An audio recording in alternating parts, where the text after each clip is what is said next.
If I asked you what color the sky is, you'd probably think I was joking. Right. Obviously. I mean, it's blue. It's basically the most obvious visual fact in the entire human experience.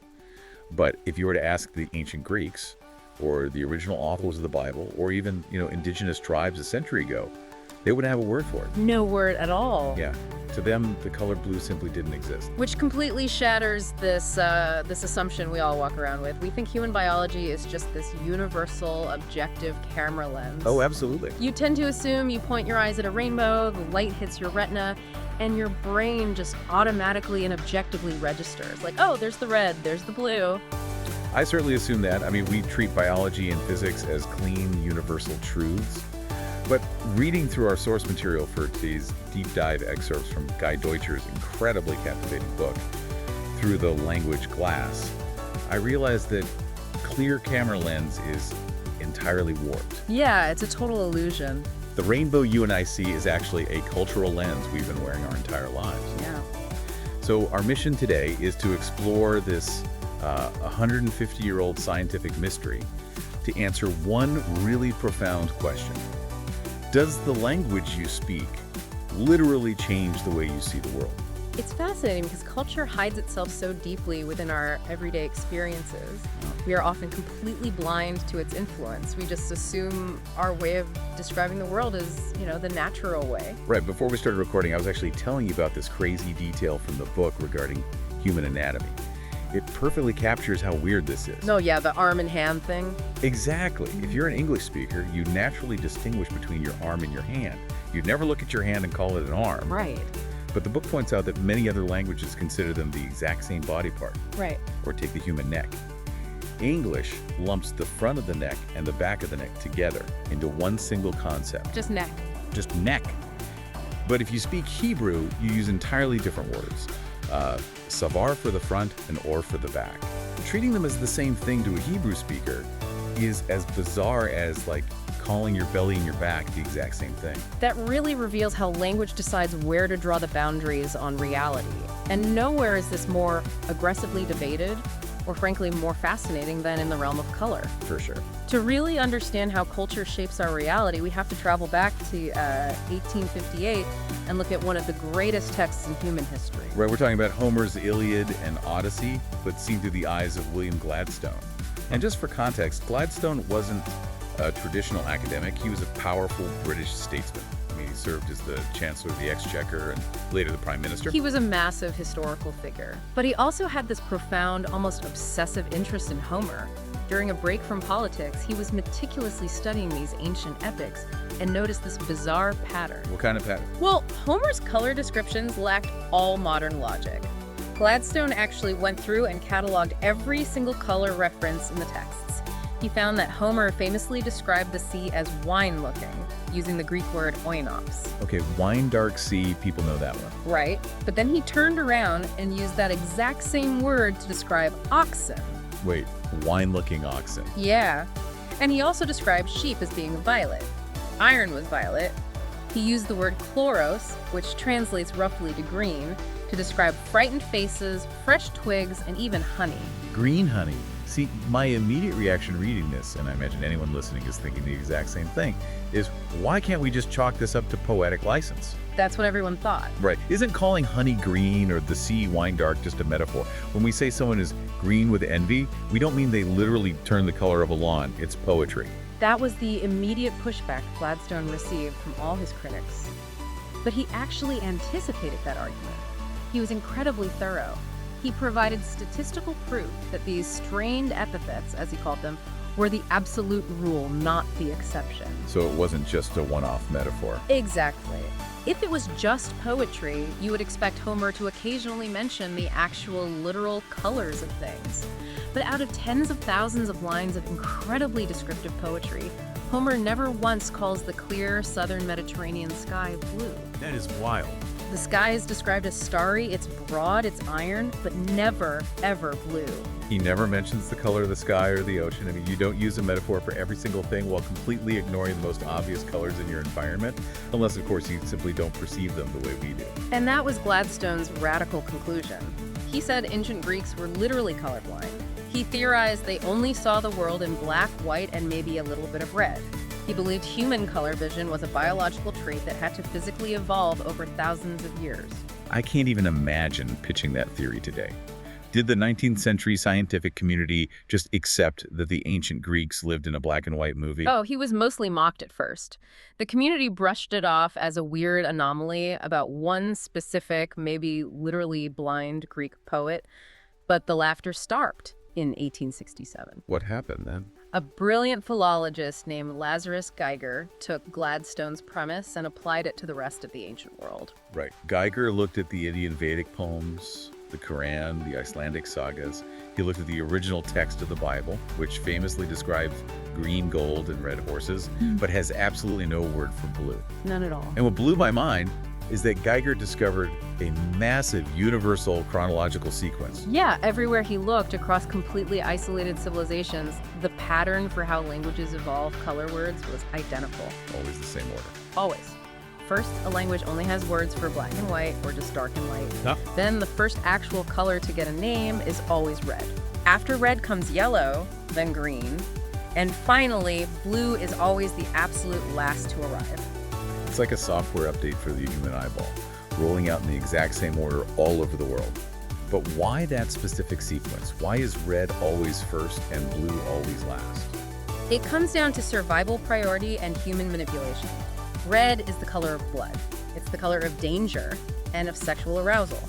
It demands our immediate biological attention. Makes sense. Yellow and green follow closely because they are the colors of vegetation, ripeness and food.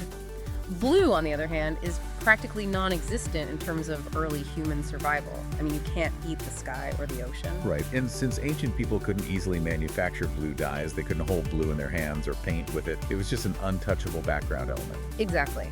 But 19th century science didn't view it as a linguistic quirk based on survival needs. They interpreted Geiger's sequence as absolute proof of Gladstone's theory. So they doubled down. They did. They thought the human retina was literally biologically upgrading itself over historic time. This sparked a massive biological panic, which was actually amplified by a very real tragedy, the 1875 Lagerlunda train crash in Sweden. Oh, this part was so tragic. The train driver blew through a red stop signal, and an investigator realized the driver might have been colorblind, mistaking the red light for a white go light. Right. So suddenly, colorblindness isn't just an academic debate about old poems. It's a matter of immediate public safety. And this tragedy opened the door for an anatomist named Hugo Magnus to publish a wildly popular theory. He claimed that the constant pounding of ether particles into our eyes slowly trained the retina to see cooler colors like green and blue over generations. Okay, I have to jump in here to explain that ether particles concept, because the 19th century science is just wild. It really is. Before modern physics, they thought light traveled through this invisible medium called the ether. And Magnus essentially believed light waves were physically beating against the retina, like bruising it into seeing new colors. Yes, bruising it. Because they operated under Lamarckian evolution, the inheritance of acquired traits. They basically thought training your eye to see blue was like lifting weights. Yeah. If I spend my whole life lifting dumbbells, they assume my baby would be born with huge biceps. Exactly. So looking at the sky alive would somehow give your kids better blue vision. It sounds utterly absurd to a modern listener, but that was the absolute cutting edge of science. Even Charles Darwin entertained versions of this idea. It reminds me of the biologist August Weismann. He was trying to debunk Lamarckian inheritance, and he had to physically chop off the tails of 18 generations of mice just to prove to the scientific community that acquired injuries aren't passed down to offspring. 18 generations? Yeah, he kept cutting off tails, the babies kept being born with full tails, and scientists were still saying, well, maybe generation 19 will be tailless. You really have to put yourself in the mindset of that era. They fully believed the physical eye of humanity was an evolving organ upgrading itself. But this biological theory slammed into a brick wall when anthropologists finally went out into the field to test the eyesight of indigenous populations. Because if this evolutionary sequence was true, you'd expect to find primitive tribes who physically couldn't see the color blue yet. Right. So in 1878, they tested a group of Nubians at the Berlin Zoo. Then, a major breakthrough happened during an 1898 Cambridge expedition to the Torres Straits. led by an experimental psychologist named W.H.R. Rivers. Oh, the wool test guy. Yes, he used the Holmgren wool test on the Murray Islanders. We should clarify what that test is because it sounds like they were just knitting. True. The Holmgren wool test literally involved handing subjects a basket full of dozens of brightly dyed skeins of yarn and asking them to sort them by shade and match the colors visually. It was the same tactile test they used to find colorblind railway workers after that Swedish train crash. So Rivers laid out all these colorful yarns for the Islanders, fully expecting them to fail at sorting the blues and greens. But the twist is that they passed perfectly. Wow. They sorted the subtlest shades with absolute precision. Their physical eyes were identical to ours. Yet Rivers and his colleagues still describe the Islanders' vocabulary as totally defective by Western standards. Wait, their eyes worked perfectly, they sorted the yarn flawlessly, but Westerners still called them defective. That sounds incredibly arrogant. Were they just failing to translate English words properly? It was pure ethnocentrism. The researchers were baffled because the Islanders used words derived from bile and pus to describe green. Gross, but okay. And when referring to the brilliant, vibrant blue sky, they called it goligol, a word derived from cuttlefish ink. It translates literally to black. Okay, how is that physically possible? I'm trying to put myself in the shoes of someone on that island. The vast blue sky is staring down at me. My eyes are perfectly capable of perceiving the blue frequency of light. How could an intelligent person look at the sky, process the color perfectly, and call it black? It requires a massive shift in how we think about language and reality. To truly understand why the Islanders called the sky black, we have to recognize that our English color vocabulary is an arbitrary cultural tool. It is not an absolute truth. That is a really tough pill to swallow because our colors feel so tangibly real. Like red feels deeply red, blue feels inherently blue. I know. The source material walks us through 3 vivid thought experiments to help rewire our brains on this concept. Let's start with the first one, the Russian blue. Okay, think about the clothes you're wearing right now, or the clothes in your closet. If you have a dark navy blue shirt and a light sky blue pair of jeans, you think of them as belonging to the same basic color category blue. Right.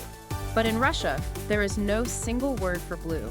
They have 2 completely distinct fundamental primary colors, sini, which is dark blue, and goluboy, which is light blue. To a Russian speaker, an English speaker claiming navy and sky blue are the same color is completely absurd. It's as ridiculous as an English speaker grouping red and pink together as the exact same thing. Exactly. And the implications go beyond just vocabulary. Studies show that Russian speakers actually physically react faster when asked to distinguish between shades of light and dark blue compared to English speakers. Wait, really? Faster reaction times? Yes. In English, light blue and dark blue are just adjectives modifying a core concept, but for Russians, sini and goluboy are entirely separate base concepts. Their brain doesn't have to pause and subcategorize. It has a dedicated file folder for each. Oh, wow. Their language forces their brain to treat them as distinctly different categories, which hones their perceptual speed. When Russians look at us, they see us as totally colorblind to a massive difference in reality. So we can clearly see how language reshapes the categorization of objects. But what about the sky? That brings us to the second thought experiment from the book, The Child in the Sky. Guydeutscher actually tested this on his own daughter. This is such a great story. He made sure she was taught all the colors of physical objects, red apples, yellow toys. But he purposely never told her the color of the sky. He wanted to see what she would intuitively call it. And it took her months to independently assign a color to it. At first she called it white. Often she would just stare up in total confusion. Right. We think of the sky as the ultimate blue thing. But the book makes this incredible point. The sky isn't a thing. It's a vast, intangible void. Applying a color label to an empty expanse isn't an instinctual human behavior. We are trained by our culture to point up at the void and slap an object-based color label onto it. Without that cultural training, staring at a massive expanse of scattered light is overwhelming. It has no edges, no surface, it's just brightness. Which is why ancient peoples and the Murray Islanders often grouped it with words for dark or light, rather than treating it like a dyed piece of cloth. Okay, so if we can't label the void of the sky instinctually, why wouldn't they just invent a word for the color of the ocean, or, I don't know, a unique flower? We invent words for things we see every day. That leads to the third concept, the future fruit machine. Imagine a futuristic machine capable of generating thousands of entirely new, complex flavor profiles. Flavors humanity has never experienced. Sounds delicious. Sure. But if a future anthropologist asked you to name the taste of one of these new fruits, you'd struggle immensely. Yeah, I'd probably use vague words like sweet, or I'd say it tastes a bit like a strawberry mixed with a lemon. Exactly. We lack a refined, abstract vocabulary for taste because we don't manipulate flavor the way we manipulate visual media. We rely on the objects themselves. Tastes like a strawberry, tastes like chicken. Now, apply that to ancient peoples and the color blue. As we discussed, blue is incredibly rare in nature. Blue flowers or birds are scarce, and blue dyes were nearly impossible to manufacture early on. So if you aren't manufacturing blue clothes, weaving blue rugs, or painting blue walls, you don't need an abstract standalone word for it. Exactly. It's just the color of the sea, which to them was merely an observation of light and shadow. They saw the color perfectly well, but it had no practical relevance that required inventing a brand new label. Which brings us to the massive ideological swing of the 20th century.